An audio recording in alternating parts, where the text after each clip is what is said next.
안녕하세요. 텃밭과 건강입니다. 오늘 영상 제목 보고 에이 설마 그렇게까지야? 하신 분들 계시죠? 근데 진짜입니다. 저도 당했거든요. 몸에 좋대. 유럽에선 킹스베리래. 약성이 끝내준대. 이런 말만 믿고 심었다가 3년 뒤에 땅 치고 후회하는 나무들이 있습니다. 심한 경우는 파내려고 굴삭기까지 불렀어요. 진짜로요. 오늘 제가 말씀드릴 6가지 나무 공통점이 있습니다. 첫째, 효능은 정말 좋습니다. 인터넷에 검색하면 온갖 좋은 말만 나와요. 둘째, 근데 막상 심고 나면 맛이 없거나 관리가 너무 힘들거나 수확도 못하거든요. 셋째, 안 먹으니까 방치됩니다. 제가 오늘 6위부터 1위까지 역순으로 발표할 건데요. 1위는 진짜 심각합니다. 장화도 뚫고 들어와요. 그래서 끝까지 보시고 올봄 나무 구입할 때 참고하세요. 물론 이 나무들이 나쁜 나무는 아닙니다. 장소만 잘 선택하면 아주 좋은 나무들이에요. 그래서 각 나무마다 이런 경우에는 심어도 된다 는 팁도 같이 드릴 테니까 끝까지 집중해주세요. 자, 그럼 시작합니다. 6위는 블랙 엘더베리입니다. 이거 유럽에서는 정말 인기 많은 나무예요. 꽃도 예쁘고 열매도 검은색으로 주렁주렁 달리고요. 안토시아닌 함량이 엄청나서 몸에도 좋다고 하죠. 그래서 저도 심었습니다. 5년 전에요. 근데 문제가 뭐냐? 첫째, 번식력이 괴물급입니다. 한 그루 심어놨는데 1년 만에 옆으로 쫙쫙 퍼져나가요. 뿌리에서 새순이 계속 올라와서 여기저기 블랙 엘더베리 천지가 됐습니다. 아니, 그럼 열매라도 많이 먹으면 되잖아요? 둘째, 참새가 다 먹어버립니다. 제가 수확하려고 아침에 나가면요. 이미 참새들이 회식 끝내고 간 뒤에요. 빈 송이만 남아있습니다.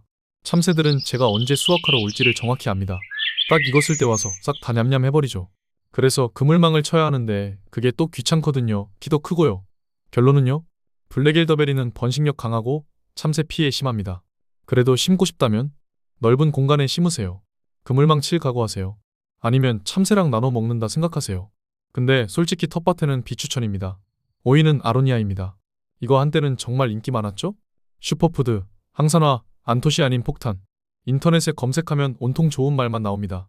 그래서 너도 나도 심어요. 저도 20포기 심었고요. 근데 막상 심고 나면 문제가 생깁니다. 첫째, 맛이 없습니다. 아니, 맛이 없는 정도가 아니라 떫어요. 이 반이 쪼그라듭니다. 진짜로요. 생으로는 절대 못 먹어요. 그럼 가공해서 먹으면 되잖아요? 네, 맞습니다. 그런데요. 둘째, 가공하기가 귀찮습니다. 열매가 작아서 따기도 힘들고요. 씻어서 말려서 가루 내거나 액을 내야 하는데 그게 진짜 일이거든요. 처음에는 열심히 해요. 근데 2년 차부터는 귀찮아집니다. 그래서 대부분 어떻게 되냐면요. 셋째, 방치됩니다. 열매 주렁주렁 달려있는데 안 따요. 그냥 땅에 떨어져서 썩습니다. 보기만 해도 아깝죠. 근데 안 먹어져요. 그러다가 결국 파냅니다. 하지만 꿀팁이 하나 있습니다. 아로니아를 맛있게 먹는 법. 사과와 아로니아와 요구르트. 이 3가지를 믹서기에 갈아서 마시면 진짜 맛있어요. 사과 단맛이 떫은 맛을 잡아주고요. 요구르트가 부드럽게 만들어줍니다. 이렇게 꾸준히 드실 자신 있으면 심으세요. 따서 냉동에 놓고 두고두고 먹는 방법도 있긴 하지만 냉동실에 들어가면 끝입니다. 잘 안 먹어져요. 결론? 아로니아는 성분은 1등, 맛은 꼴등입니다. 그래도 심고 싶다면 사과랑 요구르트 갈아 먹을 각오하세요. 매일 귀찮아도 할 수 있는 분만 심으세요. 방치할 거면 차라리 사드세요. 4위는 블랙커런트입니다.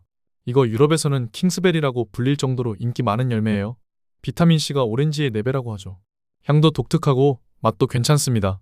그럼 왜 심지 말라고 하는 건데요? 문제는 우리나라 기후입니다. 블랙커런트는 추운 지역을 좋아하는 나무예요. 북유럽, 러시아 이런 데서 잘 자라죠. 근데 우리나라는 여름이 덥잖아요. 첫째, 여름에 잘 견디지 못합니다. 여름만 되면 잎이 타고 성장이 멈춰요. 그래서 해마다 수확량이 줄어듭니다. 처음에는 열매가 좀 달리는데 2에서 3년 차부터 확 줄어요. 둘째, 겨울에 가지가 많이 고사됩니다.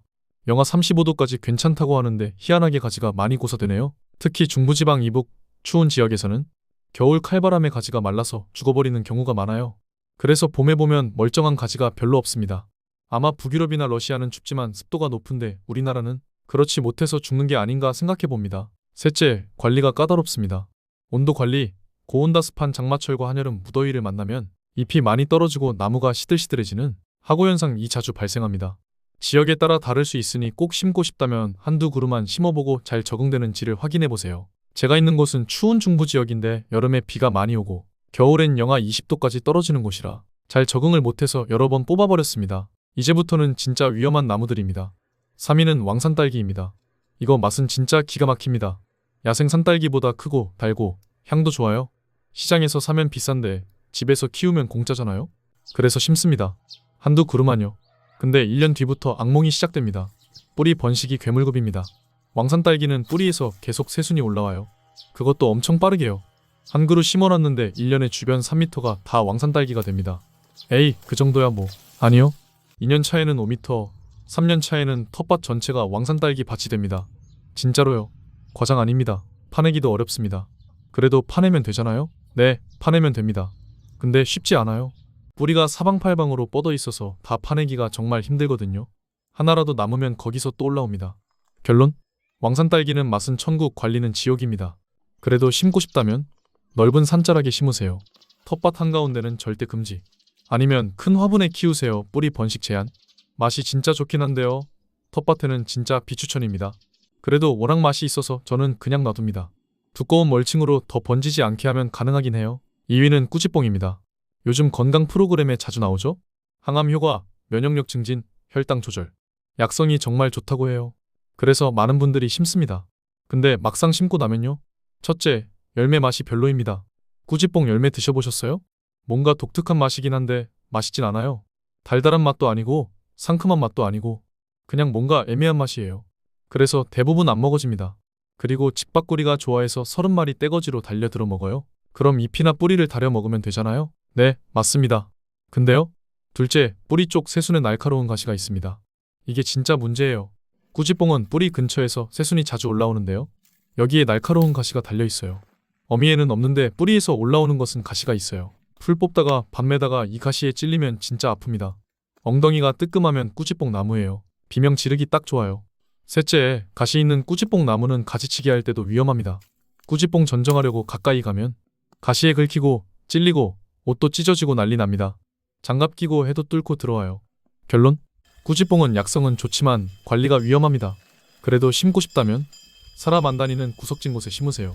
두꺼운 장갑 필수. 텃밭 중앙은 절대 금지. 솔직히 약성 보려면 건조한 거 사드시는 게 나을 수도 있어요. 자, 드디어 대망의 1위입니다. 엄나무. 개두릅이라고도 하죠. 봄에 새순 따서 데쳐 먹으면 쌉싸름한 맛이 일품입니다. 진짜 맛있어요. 저도 좋아해요. 엄나무 백숙도 유명하죠. 몸에도 좋고요. 그럼 왜 1위예요? 이유는 딱 하나입니다. 엄나무 가시 보신 적 있으세요? 두릅보다도 훨씬 굵고 날카롭고 단단합니다. 나무 줄기 전체에 빼곡하게 나 있어요. 첫째, 언젠가는 반드시 찔립니다. 엄나무를 텃밭에 심으면요. 처음엔 조심합니다. 가시 조심해야지 하면서요. 근데 시간이 지나면 방심해요. 그리고 어느 날 딱 찔립니다. 새순 따다가 풀 뽑다가 지나가다가 악 하고 찔려요. 둘째, 가시가 장화도 뚫고 들어옵니다. 엄나무 가시는 진짜 단단해요. 두꺼운 장화도 뚫고 들어올 수 있습니다. 장갑도 마찬가지고요. 셋째, 찔리면 진짜 아픕니다. 엄나무 가시에 찔려보신 분은 아실 거예요. 단순히 아픈 게 아니라 쑤시고 욱신거리고 붓기도 해요. 심하면 염증도 생깁니다. 넷째, 나무가 클수록 위험합니다. 엄나무는 키가 크게 자라요. 몇 년 지나면 2에서 3m는 금방 됩니다. 그럼 가지치기도 어렵고 새순 따기도 위험해져요.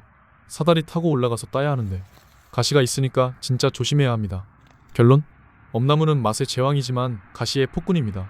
그래도 심고 싶다면 절대 텃밭 한가운데 심지 마세요. 이렇게 하세요. 산자락이나 밭끝자락, 사람 자주 안 다니는 곳, 작물 심지 않는 척박한 땅, 이런 곳에 심으면 괜찮아요. 멀리서 보고 필요할 때만 조심조심 가서 따면 됩니다. 보너스 팁, 엄나무 제거하는 법. 생당 넣고 백숙해 먹으세요. 농담이고요. 진짜 제거하려면 뿌리까지 파내야 합니다. 힘들어요. 그러니까 처음부터 조심해서 심으세요. 자, 오늘 텃밭에 심지 말아야 할 나무탐 6 정리해드렸습니다. 6위 블랙 엘더베리, 번식력 강하고 참새 피해. 5위 아로니아, 몸에는 좋은데 맛이 없음. 4위 블랙커런트, 우리나라 기후에 안 맞음. 3위 왕산딸기, 뿌리 번식 괴물. 2위 꾸지뽕, 새순가시 위험. 1위 엄나무, 가시의 폭군. 다시 한번 말씀드리지만요.